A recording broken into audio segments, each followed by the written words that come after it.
Drama 11,88 triliun. Skandal suap dan jaringan penghalang hukum di balik vonis bebas sawit. Inilah pemandangan yang menghebohkan Indonesia. 11,88 triliun rupiah uang negara bersusun rapi di meja Kejaksaan Agung. Uang sitaan terbesar dalam sejarah penegakan hukum Indonesia.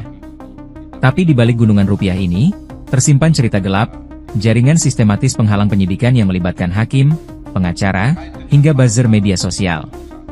Lihatlah angka 11,88 triliun rupiah ini.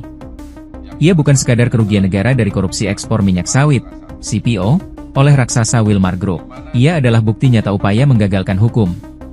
Ketika PN Jakarta Pusat membebaskan 5 korporasi pelaku Maret lalu, Kejagung tak menyerah. Mereka menyita uang ini sebagai senjata bukti untuk kasasi. Namun, siapa dalang dibalik kekalahan hukum ini? Inilah para aktor intelektualnya. Muhammad Syafei, kepala legal Wilmar Group, otak pemberi suap 60 miliar rupiah ke aparat peradilan. Muhammad Arif Nuryanta, ketua PN Jakarta Selatan, penerima suap yang mengamankan vonis bebas. Marcella Santoso, kuasa hukum, dalang kampanye hitam untuk diskreditkan Kejagung. Tian Bahtiar, direktur JAK TV, otak media yang menyebar konten palsu lewat 150 buzzer. Mereka tak main-main. Dengan anggaran 2,4 miliar rupiah, Marcella dan Tian menciptakan social movement palsu, dari talk show hingga unjuk rasa. 42 berita fitnah mereka produksi. 150 akun buzzer mereka gerakan. Tujuannya satu, menggiring opini bahwa Kejagung melakukan kriminalisasi. Ini bukan sekadar korupsi, tapi obstruction of justice terstruktur. Tapi kejahatan sempurna pun punya celah.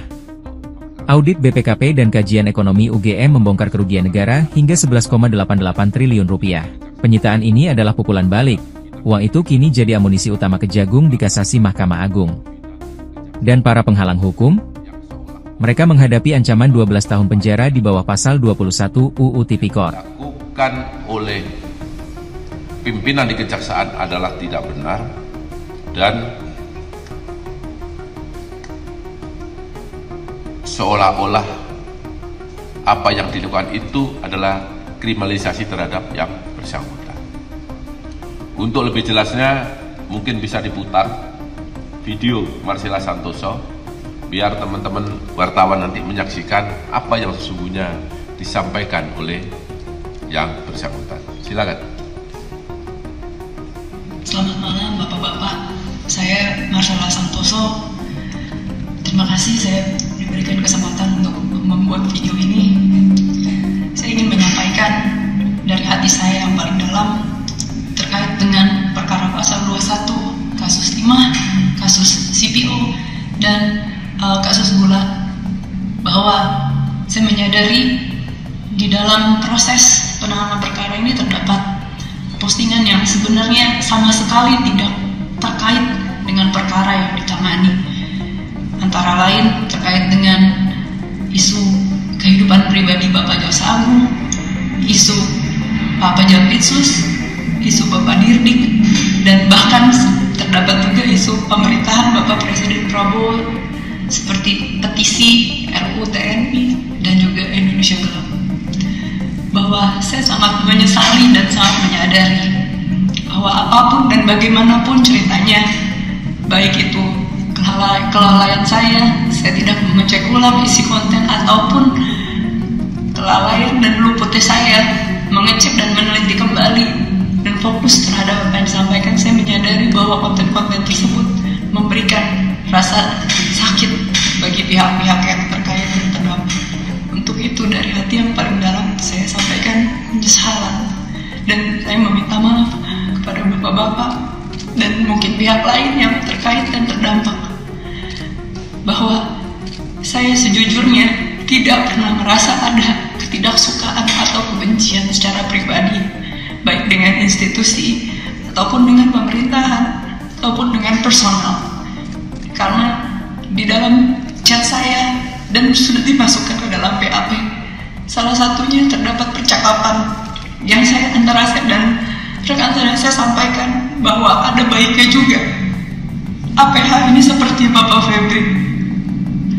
Dan sebenarnya pendapat pribadi saya juga salut dengan warna penegakan hukum dan semangat penegakan hukum yang begitu tinggi di dalam institusi ini.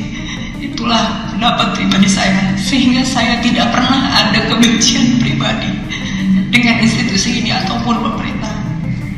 Bahwa hingga terdapat konten-konten yang ternyata baru saya ketahui banyak juga di dalam penyidikan ini, saya apapun dan bagaimanapun ceritanya saya sampaikan permintaan maaf, terutama bagi pihak-pihak yang tersakiti dan terdampak, bahwa saya tidak bisa melakukan apapun. Saya sebagai manusia, saya hanya bisa meminta maaf, dan saya mendoakan bahwa rasa sakit, rasa ketidaknyamanan yang dialami oleh pihak yang terkait dan terdampak akan dipulihkan oleh Tuhan dan akan dibalas dengan berkat dan berkah yang selalu berkelimpahan dan melindungi perjalanan karir Bapak-Bapak ke depan dan perjalanan pemerintahan Indonesia yang sangat saya cintai ini.